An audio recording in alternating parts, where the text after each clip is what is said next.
Hello all, welcome to View. I'm Sylvia, and today I wanted to talk about uh, coping mechanisms.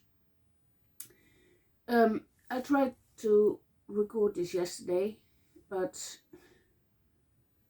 my head was just all over the place, and so was the vlog. So I'm starting again, and because my work allows me to, I'm doing this today under work time, because it is in a way part of work. So here we go. The first part I want to talk about is pathological demand avoidance is one of the coping mechanisms people with autism have, and they call it also pervasive demand for autonomy, but pathological demand avoidance sounds better in my ears because it is demand avoidance. Not only are they the demands from other people, but also from yourself. As such, that's the reason why my vlog is coming out so sporadically. Because although I love making my vlog, it's also I also perceive it as a demand, and as such, and that's a hindrance in this case for regular updates. So I take my own time and let myself get used to making a vlog and see whether when the pressures of the vlogs come out more regularly. But first, I don't care about, I don't want to do this just for a YouTube algorithm. I'm doing this in the first place for me, in the second place to help others. And this won't be the most spectacular vlog yet, but maybe in time it'll grow into that. Who knows? Strange things have happened. But what are other things I perceive as a demand? Taking my asthma medication is something I perceive as a demand. Why? I don't know. Brushing my teeth is also a demand. But those two are demands since I was a child. Also, since I was a child, perceived demands were like school trips and sports days. I always looked forward to those, yet when the day came, I was always sick.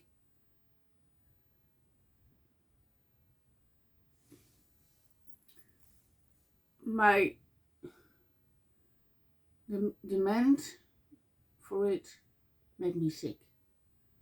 I liked the idea of it, but I got sick. I made myself sick because it was a demand. And when you grow older, you can power through, but it's not the best solution. because you inevitably end up with a headache, literally.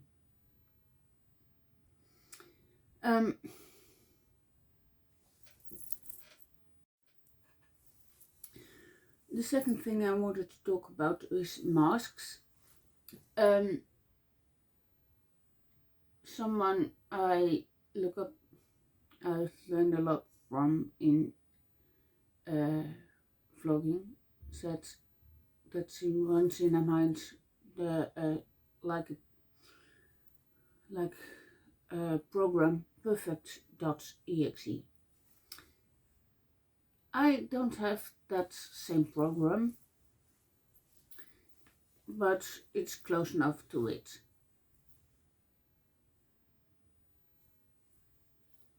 I will always try to be the good girl,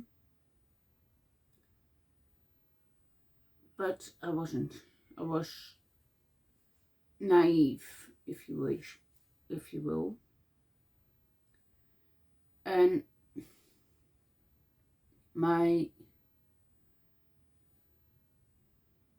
but if I got a bad grade, I would omit the grade rather than directly lie about it. But for some reason my mom always knew when I was lying. Perhaps that's my mom. I had another coping mechanism I had as a mask, I guess, was the waterworks. I would bottle on in my emotions until it literally flows over. And the tears started flowing. Any emotion. And if that goes on long enough, you get to anger. And I don't want to get to anger. And only lately, when I was working in a bakery, they gave me a word that I only needed to say when it became too much. And then they would let me retreat and have a bit time for myself to order my thoughts, and so I would be able to communicate what was bothering me. And as such, that helped. But I rarely get angry. And these days, the only tears I shed are because I miss my sister or my mom, mostly my sister.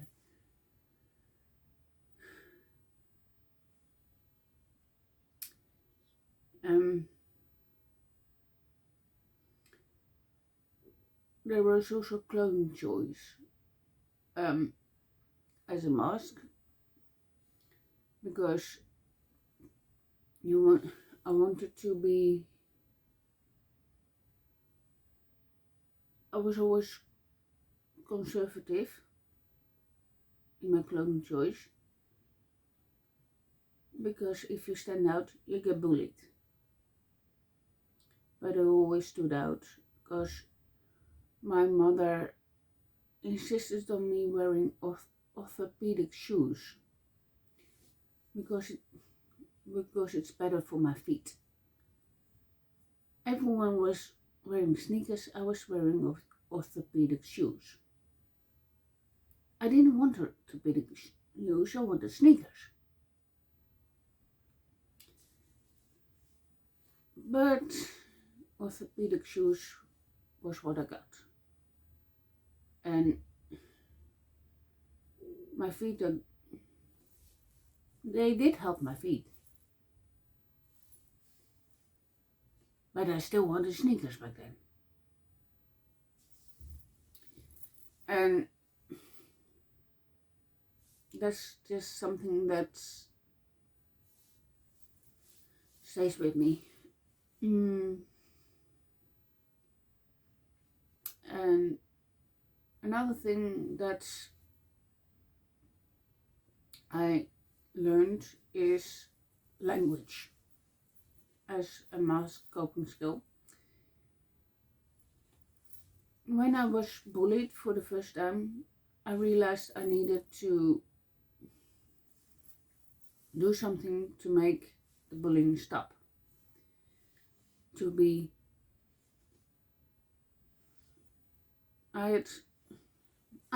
I know now what my code was, what my program was called. Normal.exe.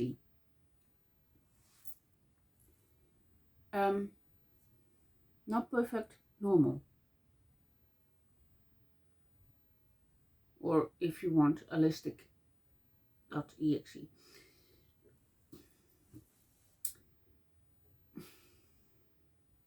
I want to be normal. To be normal, you have to understand communication.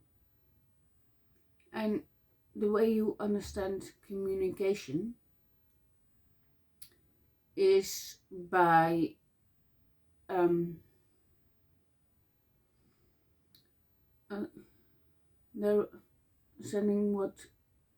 understanding what types of communication there are. There's non-verbal communication. It takes time to learn non-verbal communication. For a normal person, even longer for an autistic person. As such, that was out of the question of learning that. Reading a room is non-verbal communication, which I had trouble with until quite recently.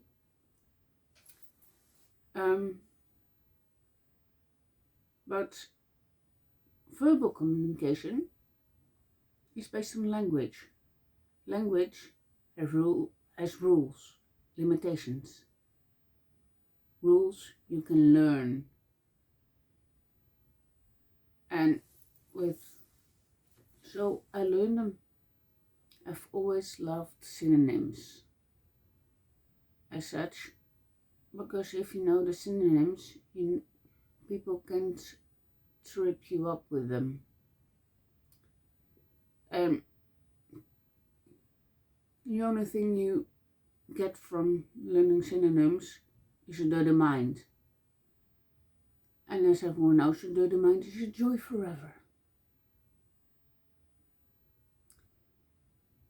Because it shows, and I'm able to entertain both the different options in my head, so I can pick between the two, which seems more likely to be the right one.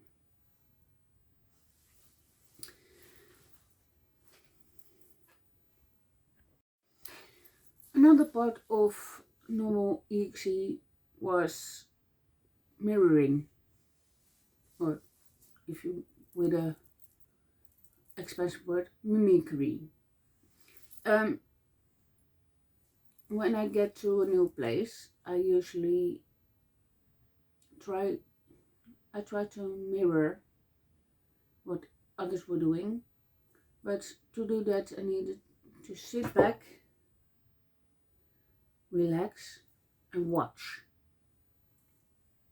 The Dutch have a beautiful saying, de kat uit de boom kijken. And that's what I did. Then after that I could mimic, I could mirror what they were doing. It wasn't the perfect mirror, but it was a mirror of sorts. I wanted to know the code for the situation that I was in. So I first get settled in, and when I get settled, then I can venture out and be more assertive.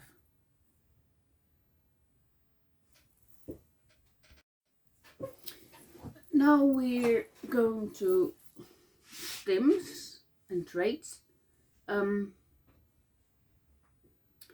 What I did since I was younger was leg popping. While sitting down like I'm now, my feet are on the floor, but like on tippy toes, and it's moving my leg up and down and continuously, and that's helped when I was younger, and it's like a kinetic part of my autism. And one leg goes better than the other, which is, I guess, normal. Nowadays I do that less so. You see, I'm pretty twisting and turning in my chair. I fidget, and today I have my support plushie. I call this one Jin. I talk to myself, mainly to say like, now you do this, now you do this, now you do this. But that's mostly when my mind gets overwhelmed. I start outlining what I need to do by saying them out loud, which makes it more real to me. I've already covered a bit of music. I have music therapy since I was younger. Now I don't have that anymore, but I give myself music therapy. And it's like music is more predictable than the outside world. I can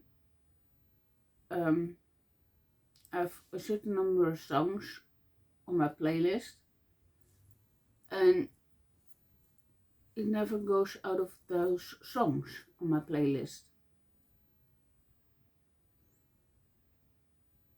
So I know what songs can be played, and therefore it's more predictable. And sometimes I get a song stuck in my head, and then I need to listen to it over and over and over again until it gets unstuck. Which, it's weird, but it works. There's also an adversity to touch. That too is less so these days. Maybe because of my sister. She loved to hug and give hugs, and I miss that. So I took that on, I think. I don't know for sure. But normally it was like the contact was like it had to come from me. Yeah, it has to come from me, not from others. When it comes from others, I'm like, whoa, this is my dance space. That is yours. Don't invade it. So, like, the permission to hug would be a good idea when it comes to that, because permission to hug is then you ask for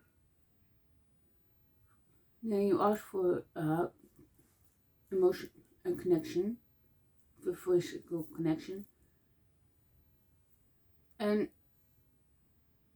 it's especially good to do that if you know the other person doesn't like hugs too.